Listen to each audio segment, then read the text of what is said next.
Welcome to Sakshi education. ఈ video ద్వారా మనము రీసెంట్గా వచ్చినటువంటి ఐబీపీఎస్ పీఓ నోటిఫికేషన్ ఏదైతే ఉందో దానికి సంబంధించి అసలు ప్రిపరేషన్ అనేది ఎలా చేయాలి, అసలు పేపర్ ప్యాటర్న్ ఎలా ఉంటుంది, ఏ సబ్జెక్ట్స్ ఇస్తాడు. ఎందుకంటే ఇక్కడ మనకి ఈ ఐబీపీఎస్ పీఓ ద్వారా 4336 వేకెన్సీస్ అనేది రావడం జరిగింది. ఇది ఒక రకంగా చెప్పాలంటే రైట్ ఎక్కువ మొత్తంలో ఉన్నట్టుగానే మనము భావించవచ్చు.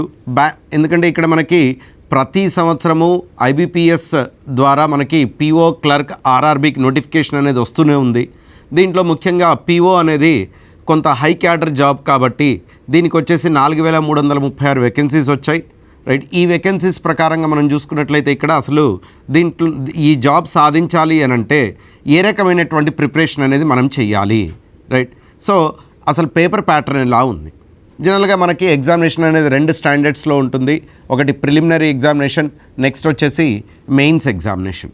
ప్రిలిమ్స్ అనేది ఎగ్జామినేషన్ మనకి అక్టోబర్ నెల 12, 13, 19, 20వ తేదీల్లో ఉంది. ఇది ఆన్లైన్ ఎగ్జామినేషన్. మనకు దీంట్లో ఉండేటువంటి సబ్జెక్ట్స్ వచ్చేసరికల్లా 3 సబ్జెక్ట్స్ ఉంటాయి.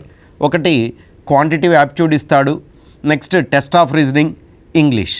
క్వాంటిటివ్ యాప్ట్యూడ్ 35 ప్రశ్నలు ఇస్తాడు, 20 నిమిషాల సమయం ఉంటుంది. అలాగే టెస్ట్ ఆఫ్ రీజనింగ్ కూడా 35 ప్రశ్నలు ఇస్తాడు, 20 నిమిషాల సమయం ఉంటుంది.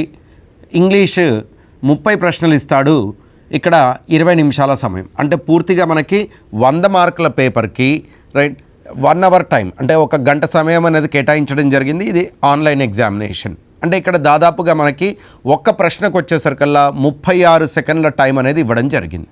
మరి ఈ ఎగ్జామినేషన్ అంటే ప్రిలిమినరీ ఎగ్జామినేషన్లో మనం ప్రతి ఒక్క సెక్షన్లో అంటే క్వాంట్లో మీరు క్వాలిఫై కావాలి, రీజనింగ్లో క్వాలిఫై కావాలి, అలాగే ఇంగ్లీష్లో కూడా క్వాలిఫై కావాలి. మినిమం కట్ ఆఫ్ మార్క్స్ అనేది ఐబీపీఎస్ వాళ్ళు డిసైడ్ చేయడం జరుగుతుంది.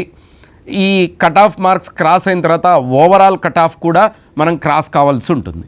అయితే ఇక్కడ ఈ ప్రిలిమినరీ ఎగ్జామినేషన్ మార్క్స్ అనేది మెయిన్స్కి ఎలిజిబిలిటీగానే తీసుకుంటాడు, కానీ ఫైనల్ సెలెక్షన్ అంటే మీరు మెయిన్స్ రాసిన తర్వాత ఇంటర్వ్యూ కాల్ ఫర్ చేసినప్పుడు ప్రిలిమ్స్ మార్క్స్ అనేది ఎక్కడా కూడా మీకు కన్సిడరేషన్లోకి రావు. ఆ తర్వాత వచ్చేసి మనకి next stage of examination main examination ఉంటుంది. మెయిన్ ఎగ్జామినేషన్లో వచ్చేసరికల్లా మనకి ఫస్ట్ సెక్షన్ వచ్చేసరికల్లా టెస్ట్ ఆఫ్ రీజనింగ్ మరియు కంప్యూటర్ నాలెడ్జ్ అంటాడు. దీనిపైన 45 ప్రశ్నలు ఇవ్వడం జరుగుతుంది. ఈ 45 ప్రశ్నలకి 60 మార్కులు, అలాగే 60 నిమిషాల సమయం అనేది ఇవ్వడం జరిగింది. దాని తర్వాత వచ్చేసరికల్లా మనకి general, banking and economy awareness ఉంటుంది, ఎకానమీ సంబంధించిన సెక్షను. దీంట్లో సంబంధించి 40 ప్రశ్నలు ఇస్తాడు, 40 మార్కులు ఉంటాయి. దానికి గాను 35 నిమిషాల సమయం ఉంటుంది. అంటే ఇక్కడ మీకు ఇక్కడ టైం పీరియడ్ సమయం అనేది ఎందుకు చెప్తున్నాను అని అంటే, ఇప్పుడు మీరు for example test of reasoning అనేది స్టార్ట్ చేశారు. ఆ టెస్ట్ ఆఫ్ రీజనింగ్ ఏదైతే 45 ప్రశ్నలు ఉన్నాయో 45 ప్రశ్నలకి 60 మార్కులు ఇస్తున్నాడు. 1 అవర్ టైం అనేది ఇచ్చాడు మనకి. ఈ 1 అవర్ మనం రాసిన తర్వాతనే ఇంకో సెక్షన్ అనేది మనకు ఓపెన్ అవుతుంది, కానీ రైట్ ముందుగానే ఇది అరగంట కాగానే నేను ఇంకో సెక్షన్లోకి వెళ్తాను అనడానికి వీల్లేదు. ఇక్కడ టైం లాకింగ్ అనేది ఉంటుంది మనకి ఇక్కడ. అలాగే ఆ తర్వాత సెక్షన్ వచ్చేసరికల్లా ఇంగ్లీష్ లాంగ్వేజ్ ఉంటుంది. ఇంగ్లీష్ లాంగ్వేజ్లో 35 ప్రశ్నలు ఇస్తాడు, 40 మార్కులు, అలాగే 40 నిమిషాల సమయం ఉంటుంది. చివరగా వచ్చేసరికల్లా లాస్ట్ సెక్షన్ మనకి డేటా ఇంటర్ప్రిటేషన్ అండ్ అనాలిసిస్ అని ఉంటుంది. ఈ data interpretation analysis quantitative aptitude ఆధారంగా ఉంటుంది మనకి. దీనికి సంబంధించి మనకి 35 ప్రశ్నలు ఇస్తాడు, 60 మార్కులు కేటాయించడం జరిగింది, 45 నిమిషాల సమయం అనేది ఇచ్చాడు. మరి మొత్తంగా 3 గంటల సమయంలో 200 ప్రశ్నలు, 200 మార్కుల ప్రశ్నాపత్రాన్ని మనం ఆన్సర్ చేయాలి. మొత్తం ప్రశ్నలు చూసినట్లయితే మనకి 155 ప్రశ్నలు ఉంటాయి. ఇది కాకుండా దీంతో పాటుగా మనకి ఇంగ్లీష్ డిస్క్రిప్టివ్ కూడా ఉంటుంది. ఇంగ్లీష్ డిస్క్రిప్టివ్ అనేది మనకి 2 ప్రశ్నలు ఉంటాయి. ఒకటి లెటర్ రైటింగ్, రెండోది ఎస్ఏ ఆర్ ప్రెస్సే రైటింగ్ అనేసి ఇస్తాడు. అంటే ఇక్కడ ఎస్ఏ రైటింగ్లో వచ్చేసరికల్లా మనకి కరెంట్ ఇష్యూస్ మీద ఎక్కువగా ప్రశ్నలు అడగడం జరుగుతుంది. ఇక్కడ ఈ 2 ప్రశ్నలకు గాను మనకి 25 మార్కులు ఇస్తాడు. ఆ 25 మార్కులకు గాను మనకి అరగంట సమయం అనేది ఇవ్వడం జరుగుతుంది. 2 ప్రశ్నలకు గాను అరగంట, అంటే ఒక్కొక్క ప్రశ్నకి మనము 15 నిమిషాల సమయం. అంటే ఇక్కడ టైపింగ్ కూడా కొంచెం ఫాస్ట్గా ఉండడం అనేది ఇంపార్టెంట్గా ఉంటుంది. అయితే ఇక్కడ మరి ఈ ప్రశ్నాపత్రం ఇలా ఉంది, ఇంతవరకు బాగానే ఉంది. మరి మనం ఎలా ప్రిపేర్ కావాలి, రైట్? సో ఇక్కడ ఎప్పుడైనా ఒక స్టూడెంట్ అనేవాడు బ్యాంకులో జాబ్ సాధించాలి అని అంటే ప్రిపరేషన్ అనేది ప్రిలిమ్స్ని దృష్టిలో పెట్టుకొని కాకుండా మెయిన్ ఎగ్జామినేషన్ ఏదైతే ఉందో దాన్ని దృష్టిలో పెట్టుకొని మీరు ఎప్పుడైతే ప్రిపరేషన్ చేస్తారో అప్పుడే మీరు సక్సెస్ అనేది కావడం జరుగుతుంది. సో ఇక్కడ ముఖ్యంగా వచ్చేసి జనరల్గా చాలామంది స్టూడెంట్స్ ఏం చేస్తారు అంటే సరే క్వాంట్, రీజనింగ్, ఇంగ్లీష్ అనేది నార్మల్గా ప్రిపేర్ అవుతూ ఈ కరెంట్ అఫైర్స్ లేదా general awareness, banking awareness, economy, right, current affairs ఇవన్నీ కూడా ఏం చేస్తారంటే ప్రిలిమ్స్ రిజల్ట్ వచ్చిన తర్వాతనో లేదా ప్రిలిమ్స్ ఎగ్జామినేషన్ అయిపోయిన తర్వాత మధ్యలో మనకి ప్రిలిమ్స్కి మెయిన్స్కి వచ్చేసరికల్లా దాదాపుగా ఒక నెల సమయం ఉంటుంది. ఆ నెలలోనే నేను పర్ఫెక్ట్ అవుతాను అని చెప్పేసి ప్రయత్నిస్తారు. కానీ ఇక్కడ ఇలాంటిది అసాధ్యం. ఎందుకు అనంటే ఇప్పుడు ఫర్ ఎగ్జాంపుల్ మీరు చిన్న ఎగ్జాంపుల్ చెప్తాను. మార్నింగ్ టిఫిన్ చేయలేదు, మధ్యాహ్నం లంచ్ చేయలా, నైట్ డిన్నర్ చేయలా. ఓకే, ఆ ఒక రోజు మొత్తం కూడా మీరేమీ తినకుండా నెక్స్ట్ డే మార్నింగ్ అంటే మళ్ళీ నెక్స్ట్ డే ఆ తర్వాత రోజు ఉదయాన్నే ఈ 3 పూటలు మీరు ఎంతైతే తింటారో అదే క్వాంటిటీ నేను మీకు ఒక్క పూటలో తినండి అంటే మీ వల్ల అవుతుందా? సాధ్యమవుతుందా? సాధ్యపడదు. సో అలాగే ఇక్కడ కూడా మీరు కరెంట్ అఫైర్స్ ఏవైతే చదువుతున్నారో కరెంట్ అఫైర్స్ కానివ్వండి, బ్యాంకింగ్ అవేర్నెస్ కానివ్వండి, జనరల్ అవేర్నెస్కి సంబంధించి పార్ట్ మొత్తం కూడా ప్రతిరోజు మీరు ప్రిపేర్ అవుతూనే ఉండాలి. రైట్. సో ఇక్కడ అందుకే మీకు చెప్తున్నాను నేను, మీరు ప్రిలిమ్స్ని దృష్టిలో పెట్టుకొని కాకుండా మెయిన్స్ని దృష్టిలో పెట్టుకొని మీ ప్రిపరేషన్ అనేది స్టార్ట్ చేయవలసి ఉంటుంది. ఈ రోజు నుంచే మొదలు పెట్టండి, నష్టమేం లేదు. జనరల్గా మీకు బ్యాంక్ ఎగ్జామినేషన్లో ఇచ్చేటువంటి కరెంట్ అఫైర్స్ కానివ్వండి, జనరల్ అవేర్నెస్ లేదా బ్యాంకింగ్ అవేర్నెస్ ఇవన్నీ కూడా గత 2 నుంచి 3 నెలల్లో కాలంలో ఉండేటువంటి current affairs, banking, economy, general awareness మీదే అడుగుతాడు ప్రశ్నలు. ఈ రోజు నుంచే మొదలు పెట్టండి. మరి ఈ కరెంట్ అఫైర్స్ లేదా మనకి బ్యాంకింగ్ అవేర్నెస్ చదవడం కోసం ఏ రకంగా చదవాలి, ఏ బుక్ అనేది మనం ప్రిఫర్ చేయాలి? ఇక్కడ మీకు ఒక పాయింట్ చెప్తానండి. ఏ రకమైన బుక్స్ని మీరు బ్యాంకింగ్, కరెంట్ అఫైర్స్కి ఫాలో అవ్వాల్సిన అవసరం లేదు. దానికి సంబంధించి 2 పాయింట్స్ తీసుకోండి. ప్రతిరోజు హిందూ పేపర్ అనేది ఖచ్చితంగా చదవాలి. హిందూ పేపర్లో లోకల్ న్యూస్ కాకుండా దీంట్లో నేషనల్ న్యూస్ వస్తాయి, అలాగే ఇంటర్నేషనల్ న్యూస్ ఉంటాయి, స్పోర్ట్స్ కాలం ఉంటుంది, బిజినెస్ కాలం ఉంటుంది. ఇదే కాకుండా ప్రతిరోజు ఒక స్పెషలైజ్డ్ కేటగిరీ అనేది ఉంటుంది మనకి. ఈ స్పెషలైజ్డ్ కేటగిరీలో తీసుకున్నట్లయితే ఒకరోజు బుక్స్ గురించి ఇస్తాడు, ఒకరోజు ఇన్వెన్షన్స్ గురించి ఇస్తాడు. అలాగే ఇక్కడ ప్రతిరోజు అంటే ఒకరోజు మనకి టెక్నాలజీ గురించి ఇస్తాడు. ఇలా ఏదైతే స్పెషల్గా ఉంటుందో దాన్ని మీరు ఇంక్లూడ్ చేసుకొని చదవండి. దీన్ని ఒక నోట్స్ లాగా ప్రతిరోజు కరెంట్ అఫైర్స్ ఏవైతే ఉంటాయో కరెంట్ ఇష్యూస్ అన్నీ కూడా మీరు ఒక నోట్స్ లాగా రాసుకోండి. క్వశ్చన్ ఆన్సర్లో చదివితే మీరు గుర్తుపెట్టుకోలేరు. ఇప్పుడు ఫర్ ఎగ్జాంపుల్ చిన్న ఎగ్జాంపుల్ తీసుకుంటాం. రీసెంట్ ఇష్యూ ఇప్పుడు చంద్రయాన్ అనేది చంద్రయాన్ 2 ఉంది. దీనికి సంబంధించి చంద్రయాన్ 2 సంబంధించి నేను బిట్స్ వైజ్గా నేను ప్రిపరేషన్ చెయ్యాలి అని అంటే దాదాపుగా ఒక 200 బిట్స్ నేను ప్రిపేర్ చేయవచ్చు. సో 200 బిట్స్లో నుంచే మీకు క్వశ్చన్స్ ఇస్తాడా? లేదు, 201వ బిట్ ఇస్తాడు మీకు. రైట్. సో ఇలా కాకుండా చంద్రయాన్ సంబంధించి పూర్తిగా సమాచారాన్ని మీరు చదివారనుకోండి, అక్కడ మీకు పాయింట్ అనేది క్వశ్చన్ అనేది ఎక్కడి నుంచి ఇచ్చినా కూడా మీరు గుర్తుపెట్టుకోవడానికి ఛాన్స్ ఉంటుంది. కాబట్టి చంద్రయాన్ అనేది ఉంది ఎగ్జాంపుల్గా. చంద్రయాన్ మొత్తాన్ని కూడా ఒక ఏమంటారు మన ఒక నోట్స్ లాగా అంటే ఒక కంటెంట్ లాగా ఒక పారాగ్రాఫో 2 పారాగ్రాఫ్సో 3 పారాగ్రాఫ్స్కో కంప్లీట్గా డివైడ్ చేసి రాసుకొని దానిని 1-2 సార్లు చదివినట్లయితే మీరు పర్ఫెక్షన్ అనేది రావడం జరుగుతుంది. సో ఇక్కడ డైలీ కరెంట్ అఫైర్స్ అనేది చదవాలి. అలాగే మీకు డైలీ కరెంట్ అఫైర్స్ మన సాక్షి ఎడ్యుకేషన్లో కూడా అవైలబుల్ ఉంటున్నాయి. సో అవి కూడా మీరు రెఫర్ చేసుకోవచ్చు, దాంట్లో ప్రాబ్లం లేదండి. ఎందుకంటే ఇక్కడ లాస్ట్లో నేను ఒకటేసారి మొత్తం చదువుతాను అనే కన్నా ప్రతిరోజు వచ్చేటువంటి కరెంట్ అఫైర్స్ మీరు చదువుతూ వెళ్ళినట్లయితే పర్ఫెక్షన్ అనేది వస్తుంది. అలాగే బ్యాంకింగ్ అండ్ ఎకానమీ ఇష్యూస్కి సంబంధించి మనకి ఆల్రెడీ మీకు చెప్పాను నేను, హిందూ పేపర్లో బిజినెస్ కాలం ఏదైతే వస్తుందో, రైట్, సో బిజినెస్ ఫినాన్స్ కాలం అని చెప్పేసి అని ఇస్తాడు, ఆ కాలంని చదవండి. దాంతోపాటుగా reserve bank of India website అనేది మీరు రెఫర్ చేయండి. రిజర్వ్ బ్యాంక్ ఆఫ్ ఇండియా వెబ్సైట్లో FAQs అని ఉంటాయి, రైట్, అక్కడ లేదా కరెంట్ ఇష్యూస్ ఇలాంటివి ఇస్తూ ఉంటాడు. సో అవన్నీ కూడా మీరు రెఫర్ చేసినట్లయితే బ్యాంకింగ్, ఎకానమీ సంబంధించి కంప్లీట్గా నాలెడ్జ్ అనేది మీకు దాని ద్వారా వస్తుంది. మరి ఈ కరెంట్ అఫైర్స్ అనేది డైలీ చదవాలి అని చెప్పాను, రైట్. సో దీంతో పాటుగా మనకి ఇంగ్లీష్ అనేది కూడా ఒక సబ్జెక్టుగా ఉంటుంది. మరి ఇంగ్లీష్ అనేది చాలా కష్టంగా మీరు ఫీల్ అవుతారు. ఇక్కడ ఏంటి అని అంటే అన్ని భాషల్లోకెల్లా కష్టమైన భాష, నేర్చుకోవడానికి కష్టమైంది అంటే తెలుగు మాత్రమే. మిగతా అన్ని భాషలు సులువైన భాషలే.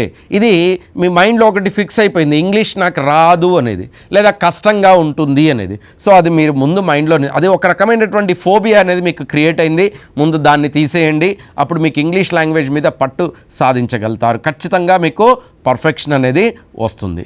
మరి ఇంగ్లీష్కి సంబంధించి మనం మేజర్గా చూసినట్లయితే బ్యాంక్ ఎగ్జామినేషన్లో, అది ప్రిలిమ్స్ ఎగ్జామినేషన్ కావచ్చు లేదా మెయిన్స్ ఎగ్జామినేషన్ కావచ్చు, ఈ రెండు ఎగ్జామినేషన్స్లో కూడా మనకి ఇంగ్లీష్లో ఎక్కువగా వొకాబులరీ సంబంధించినటువంటి ప్రశ్నలే ఎక్కువగా ఉంటున్నాయి. అంటే అది రీడింగ్ కాంప్రహెన్షన్ కావచ్చు. ఒకప్పుడు మనకి మెయిన్ ఎగ్జామినేషన్లో అయినా సరే ఒక ప్యాసేజ్ ఇచ్చేవాడు, ప్యాసేజ్ కింద 10 నుంచి 15 ప్రశ్నలు ఇచ్చేవాడు. కానీ ఈ మధ్య కాలంలో మీరు చూసినట్లయితే, గత సంవత్సర ప్రశ్నపత్రాన్ని మీరు అబ్జర్వ్ చేసినట్లయితే, దీంట్లో ఈ రీడింగ్ కాంప్రహెన్షన్ ప్యాసేజ్ ఏదైతే ఉంటుందో అది ప్రతి ఒక్క ప్రశ్నకి లేదా ప్రతి 2 ప్రశ్నలకు ఒక చిన్న ప్యాసేజ్ లాగా ఇస్తున్నాడు. మరి ఈ ప్యాసేజెస్ ఎక్కడి నుంచి తీసుకుంటాడు? సోర్స్ వచ్చేసరికల్లా మీకు రెండే అండి. హిందూ పేపర్లో ఏదైతే ఎడిటోరియల్ ఉంటుందో దాన్ని ప్రతిరోజు చదవండి. అలాగే మనకి వీక్లీ వన్స్ లేదా 15 రోజులకు ఒకసారి ఒక మ్యాగజైన్ వస్తుంది, ద ఎకనామిస్ట్ అని చెప్పేసి మ్యాగజైన్ వస్తుంది. అది ప్రస్తుతం మార్కెట్లో 400 నుంచి 500 మధ్యలో కాస్ట్ ఉంటుంది. ఆ వీక్లీ ఏదైతే వస్తుందో ద ఎకనామిస్ట్ అనే మ్యాగజైన్, ఆ మ్యాగజైన్లో వచ్చేటువంటి ఆర్టికల్స్ అనేది చదివినట్లయితే మీకు ఇక్కడ ఏదైతే మనకి ఇంగ్లీష్ పార్ట్ ఉందో, ఇంగ్లీష్ పార్ట్ని మీరు 70% మీరు పర్ఫెక్ట్గా ఆన్సర్ చేయగలుగుతారు. జనరల్గా మీరు ప్రీవియస్ పేపర్స్ అనేది ఒకసారి అబ్జర్వ్ చేయండి. మీరు ప్రీవియస్ పేపర్స్ అనేది చూసినట్లయితే మీకు దాంట్లో ఒకటే ఉంటుందండి. ఏంటి అని అంటే ఈ ఎకానమీకి సంబంధించి లేదా బైలేటరల్ రిలేషన్స్కి సంబంధించినవి, లేదంటే బ్యాంకింగ్ సంబంధించిన ప్యాసేజ్లు లేదా వాటికి సంబంధించే కంటెంట్ ఎక్కువగా మనకు కనబడుతుంది. దాంట్లో టర్మినాలజీ అనేది మనకి కొంత కష్టంగా ఉంటుంది. ఆ కష్టమైన టర్మినాలజీ ఎక్కడి నుంచి తీస్తాడు అని అంటే సోర్స్ ఈ రెండేనండి. ఒకటి వచ్చేసరికల్లా హిందూ పేపర్ ఎడిటోరియల్, రెండోది ద ఎకనామిస్ట్ మ్యాగజైన్. ఇది కాకుండా నెక్స్ట్ మనకు వచ్చే సెక్షన్ వచ్చేసరికల్లా టెస్ట్ ఆఫ్ రీజనింగ్ ఉంటుంది. మరి టెస్ట్ ఆఫ్ రీజనింగ్లో ఎలాంటి ప్రశ్నలు ఇస్తాడు అని అంటే, జనరల్గా చాలామంది స్టూడెంట్స్ ఏం చేస్తారు అని అంటే, వాళ్ళు సాల్వ్ చేయడానికి ఈజీగా ఉండేటువంటి టాపిక్స్నే ఎక్కువగా ప్రాక్టీస్ చేస్తారు. ఇక్కడ రీజనింగ్ వచ్చేసరికల్లా చాలామంది స్టూడెంట్స్ బ్లడ్ రిలేషన్స్ అని చెప్పేసి అని, డైరెక్షన్స్ అని, ఆల్ఫాబెట్ సిరీస్ ఇలాంటివి ఎక్కువగా ప్రాక్టీస్ చేస్తుంటారు. కానీ మీరు బ్యాంక్ ఎగ్జామినేషన్లో సక్సెస్ కావాలి అని అంటే పజిల్స్ అనేది ఏదైతే టాపిక్ ఉందో, పజిల్స్ లేదా ప్రాబ్లమ్ సాల్వింగ్ అంటాము, ఈ టాపిక్ మీద మీరు ప్రిలిమ్స్ ఎగ్జామినేషన్లో మీకు రీజనింగ్లో 35 ప్రశ్నలు ఇస్తున్నట్లయితే ఆ 35 ప్రశ్నల్లో 15 నుంచి 20 ప్రశ్నలు ఈ ఏదైతే మన పజిల్స్ టాపిక్ ఉందో దాని మీదనే ఇస్తున్నాడు. అంటే దాదాపుగా 50% వెయిటేజ్ పజిల్స్ మీదే ఉంటుంది.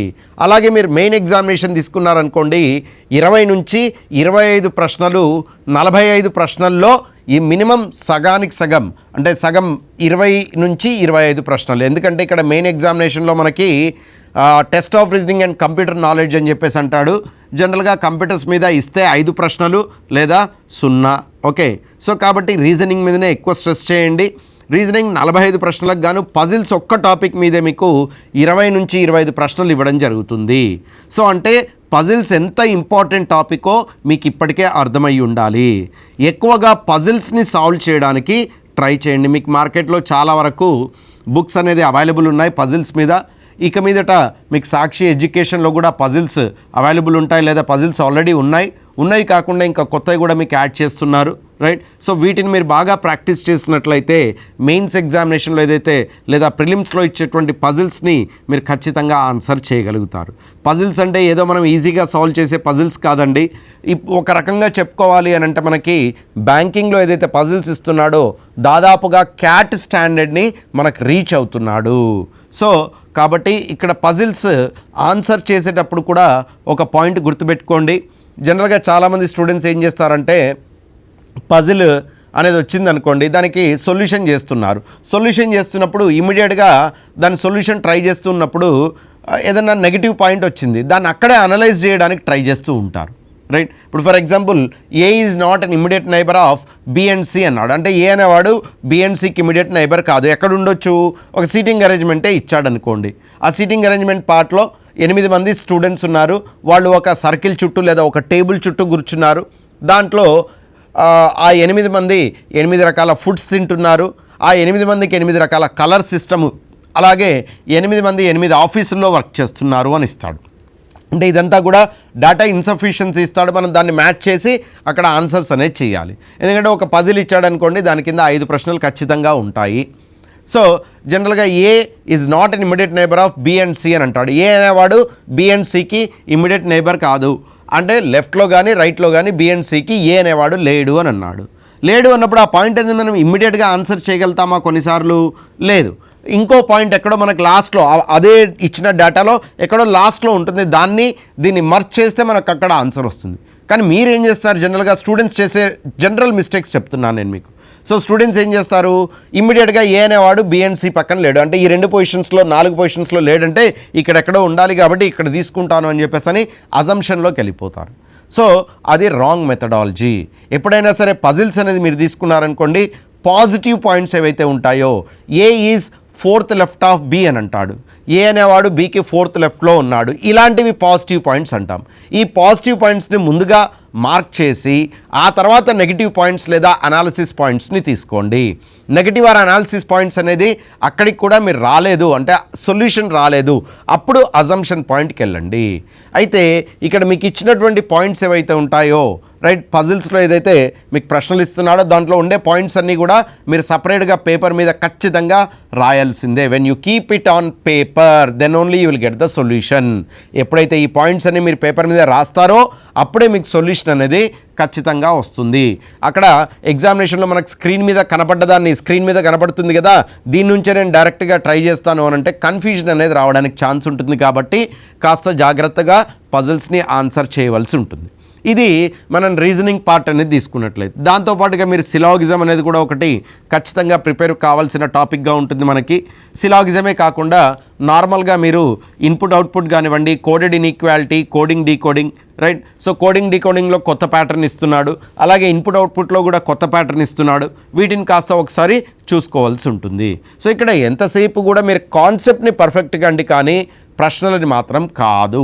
ఎప్పుడైతే మీరు కాన్సెప్ట్ పర్ఫెక్ట్గా ఉంటారో అప్పుడే మీరు ఖచ్చితంగా సొల్యూషన్ అనేది ఇవ్వగలుగుతారు. అలాగే మనకి ఇంకో సెక్షన్ ఉంటుంది. ఇంకో సెక్షన్ ఏంటి?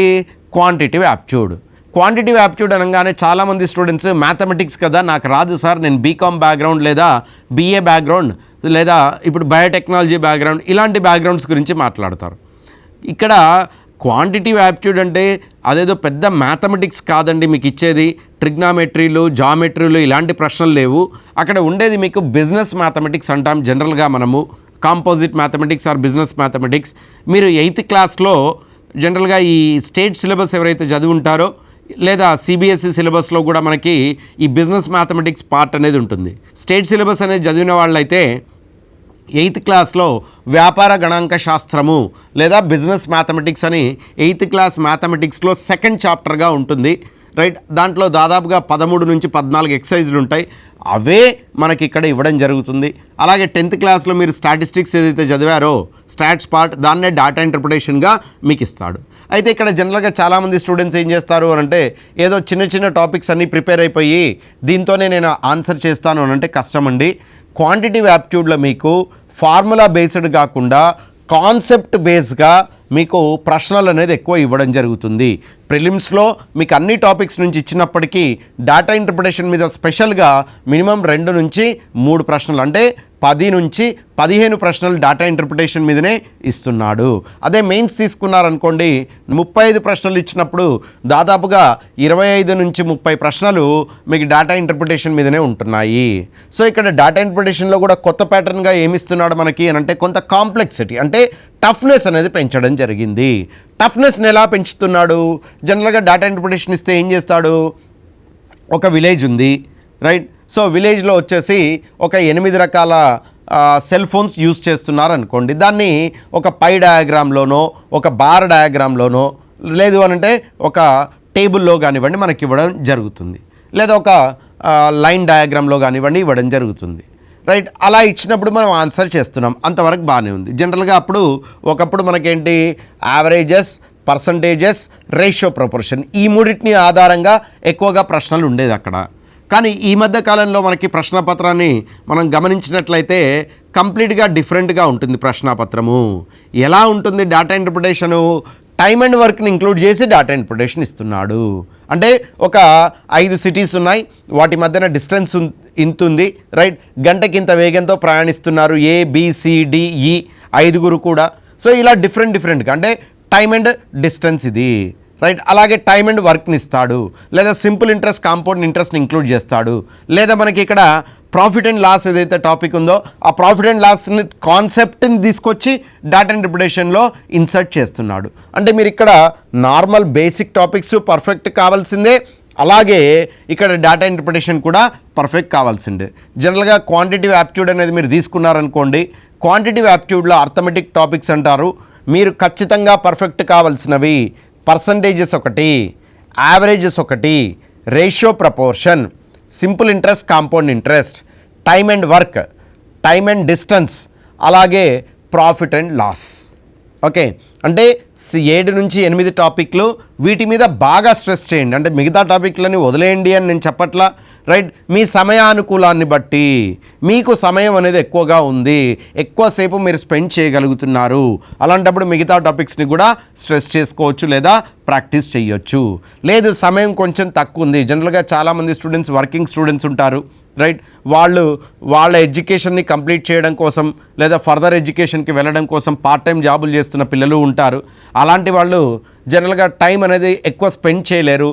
తక్కువ టైం స్పెండ్ చేసినా కూడా ఆ టైంలో ఏం చేయాలి అని అంటే ఈ 7-8 టాపిక్స్ ఏవైతే ఉన్నాయో వీటిని ఖచ్చితంగా పర్ఫెక్ట్ కావాలి. ఇక్కడ ఫార్ములాస్ని పర్ఫెక్ట్ కావడం కాదండి, దీన్ని పర్ఫెక్ట్ కావాలి అంటే ఆ కాన్సెప్ట్ ఏంటి అనేది మీరు పర్ఫెక్ట్ కావాల్సి ఉంటుంది. ఆ కాన్సెప్ట్ మీరు పర్ఫెక్ట్ అయ్యి డేటా ఇంటర్ప్రిటేషన్లో ఇన్సర్ట్ అయినటువంటి క్వశ్చన్స్ని మీకు జనరల్గా మీకు చాలా అవైలబుల్లో ఉన్నాయి, ఆన్లైన్లో మీరు సాక్షిలో కూడా మీరు తీసుకోవచ్చు అవి. సో అలాంటి ప్రశ్నలు అప్డేటెడ్ క్వశ్చన్స్ అనేది మీకు ఇస్తున్నాము. ఆ ప్రశ్నలు అనేది మీరు ఎప్పుడైతే ప్రాక్టీస్ చేస్తారో ఎగ్జామినేషన్లో సక్సెస్ అయ్యేందుకు అవకాశం ఎక్కువగా ఉంటుంది. అలాగే ఇక్కడ ప్రిలిమ్స్ అనేది ఓన్లీ ప్రిలిమ్స్ గురించే మీ ప్రిపరేషన్ స్టార్ట్ చేయకుండా మెయిన్స్ని దృష్టిలో పెట్టుకొని మెయిన్స్ ఆధారంగా మీరు ప్రిపరేషన్ ఎప్పుడైతే స్టార్ట్ చేస్తారో ప్రిలిమ్స్ ఆటోమేటిక్గా మీరు గెట్ ఆన్ అవ్వడం జరుగుతుంది. సో ప్రిలిమ్స్ అయిపోగానే మెయిన్స్కి ఎక్కువ కష్టపడాల్సిన అవసరం లేకుండా రివిజన్ అనేది చేసుకున్నట్లయితే అక్కడ మెయిన్స్లో సక్సెస్ అవుతారు. అలాగే ఇక్కడ మెయిన్స్లో మనకి డిస్క్రిప్టివ్ పేపర్ అనేది ఉంది. ఆ డిస్క్రిప్టివ్ అనేది తీసుకున్నట్లయితే అది మీకు ఫస్ట్ డిస్క్రిప్టివ్ అనేది క్వాలిఫైయింగ్ పర్పసే ఉంటుంది, రైట్. సో ఈ డిస్క్రిప్టివ్ పేపర్ ఏదైతే మార్క్స్ ఉన్నాయో అంటే జనరల్గా 2 ప్రశ్నలు ఇస్తాడు. ఈ 2 ప్రశ్నల్ని ఎక్కడి నుంచి ఇస్తాడు అంటే ఇప్పుడు దీంట్లో మనకి లెటర్ రైటింగ్ ఉంది, general common letter writing, body of the letter writing letter అని చెప్పేసి అంటాం.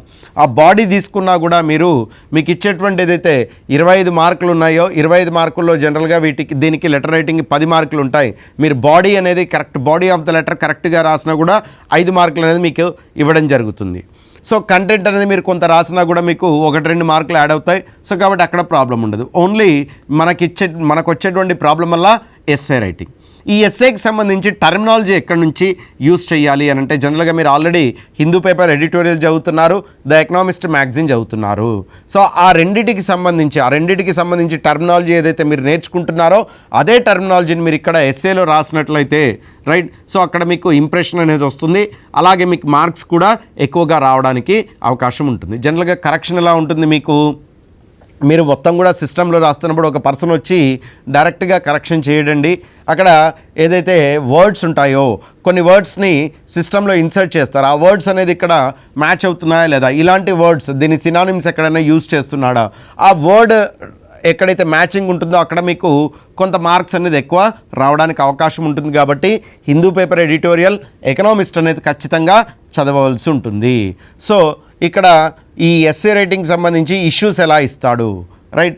Give a brief explanation about Chandrayaan 2 లేదా whether Chandrayaan 2 is successful or not, right. What about give your opinion about article 370 అని అంటాడు. So what is the use of the demolishing of article 370, right. What are the drawbacks of the article 370, ఇలాంటి ప్రశ్నలు అనేది మీకు ఇస్తాడు. అంటే current issues మీదనే essay writing మనకి ప్రశ్నలు అనేది ఇవ్వడం జరుగుతుంది. కరెంట్ ఇష్యూస్ని బాగా మనం చదువుకోవాల్సి ఉంటుంది. నేషనల్ ఇష్యూస్ కానివ్వండి, ఇంటర్నేషనల్ ఇష్యూస్ కానివ్వండి. మీరు ఈ రకంగా ప్రిపరేషన్ అనేది చేశారనుకోండి, ఐబీపీఎస్ పిఓలో సక్సెస్ అవ్వడం మీ వంతు. అంటే మీరు ఖచ్చితంగా సక్సెస్ అనేది వస్తుంది. ఓకే, సో ఈ ఐబీపీఎస్ పిఓ ప్రిపరేషన్లో సక్సెస్ కావాలి అని అంటే ఈ విధంగా స్టెప్ బై స్టెప్గా మీరు ప్రిపేర్ కండి. సెక్షన్ వైజ్గా చూసుకొని దాని ప్రిపరేషన్ అనేది స్టార్ట్ చేయండి. Right, I wish you all the best. Thank you.